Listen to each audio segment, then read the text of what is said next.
Sveiki. Trumpai apžvelgsiu HP 400 klaviatūrą. Parametrus rasite interneto puslapyje, o štai mano išpakuota, kaip atrodo, galit pažiūrėti patys. Labai kompaktiška, turi 3 apšvietimo lygius. Štai. Pradėsim nuo pirmojo. Pirmiausia, nešviečianti, kaip atrodo. Štai. Tada galim perjungti į pirmą lygį. Nesmarkiai šviečia.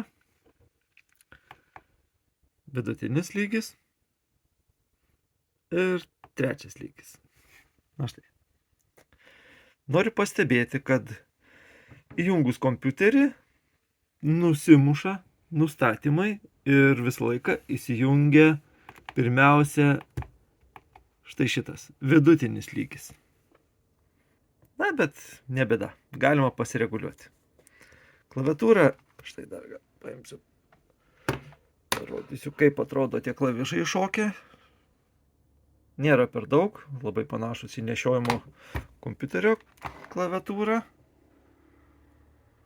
Štai kaip šviečia.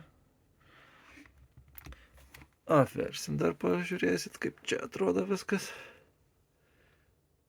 Štai yra HP ženkliukas, dar kol kas nenuluptas. Taip, iš šono, dar va vieno, dar va kito. Na ir dar iš pačio priekio parodysim. Kas ten gero. Na štai. Patogiai tuo, kad nereikia jos krauti. Visą laiką maitinasi nuo šiuo atveju kompiuterio pajungto. USB-C jungtis. Ir veikia labai neblogai. Mygtukai yra minkšti. Nesudėtinga juos čia spaudinėti. Paklausykit, koks garsas.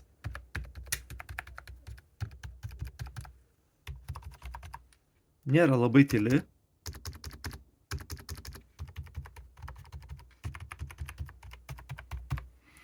Ir turi šiokių tokių, kaip sakyti, dėl kompaktiškumo sprendimų padarytų, kada, pavyzdžiui, nori paspausti 0, kaip standartiniai klaviatūrai, gali ir paspausti į dešinę.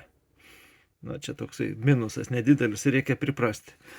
Ir dar yra insert ir delete klavišai, štai čia prijungti prie šitos visos masės klavišų.